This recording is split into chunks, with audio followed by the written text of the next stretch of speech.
Hi అండి. ఈరోజు నేను ఈ వీడియోలో సింపుల్‌గా, టేస్టీగా ఉండే లడ్డు ఎలా చేయాలో చూపించబోతున్నానండి.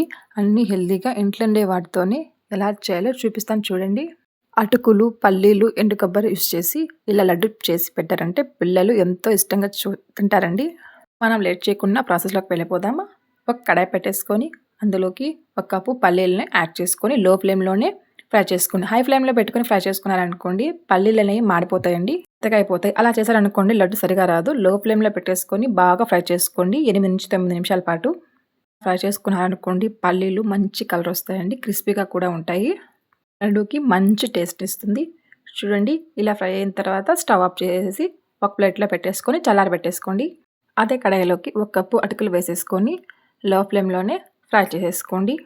నెయ్యి ఎక్కువసేపు ఫ్రై అవసరం లేదండి. కొంచెం తక్కువ టైంలోనే త్వరగా ఫ్రై అయిపోతాయి. ఫ్రై అయ్యేదో లేదో ఒకసారి నోట్లో వేసుకొని చూడండి. క్రిస్పీగా ఉంటే ఫ్రై అయిపోయినట్టు స్టవ్ ఆఫ్ చేసేయండి సరిపోతుంది. అదే కడాయిలోకి 2 టేబుల్ స్పూన్ల నెయ్యి యాడ్ చేసుకొని జీడిపప్పు, బాదం పప్పుని అలా ఫ్రై చేసేసుకొని ఒక ప్లేట్లో పక్కన ఉంచేసేయండి.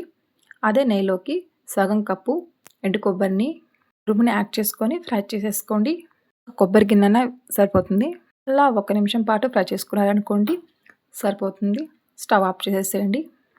పల్లీలకి పొట్టు తీసేసుకొని చూడండి ఎంత మంచి కలర్ వచ్చాయో ఒకసారి నోట్లో వేసుకొని చూడండి. క్రిస్పీగా ఉన్నాయండి. చాలా మంచి వాసన కూడా వస్తున్నాయి. ఒక మిక్సీ జార్ తీసేసుకొని ముందు పల్లీలు వేసేసుకొని తర్వాత అటుకులు కానీ వేసేసుకొని అందులోకి 5-6 యాలకులని వేసేసుకోండి.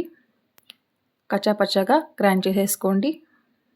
ఇప్పుడు మనం బెల్లం యాడ్ చేసుకుందాం. పల్లీలు అటుకులు తీసుకున్న కప్పుతోనే 1.5 కప్పు దాకా యాడ్ చేసుకోండి. ఈ స్వీట్ అనేది కరెక్ట్గా సరిపోతుందండి. ఇప్పుడు మనం మిక్సీ పట్టేసుకుందాం.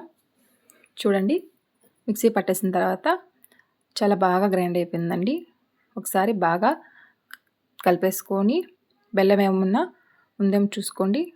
మిక్స్ కాకపోతే ఇంకో చుట్టు వేసుకొని నాకైతే బెల్లం బాగా మిక్స్ అయిపోయింది. అలా వంట చేసుకొని చూస్తే మనకి లడ్డు బాగా వస్తుందండి. దాన్ని మొత్తం ప్లేట్లోకి వేసేసుకొని ఎండు కొబ్బరి, డ్రై ఫ్రూట్స్ కానీ వేసుకొని ఒకసారి బాగా మిక్స్ చేసేయండి. మిక్స్ చేసేసి కొంచెం కొంచెంగా తీసుకొని అలా లడ్డూలా రౌండ్గా చేసేసుకొని పెట్టేసుకోండి.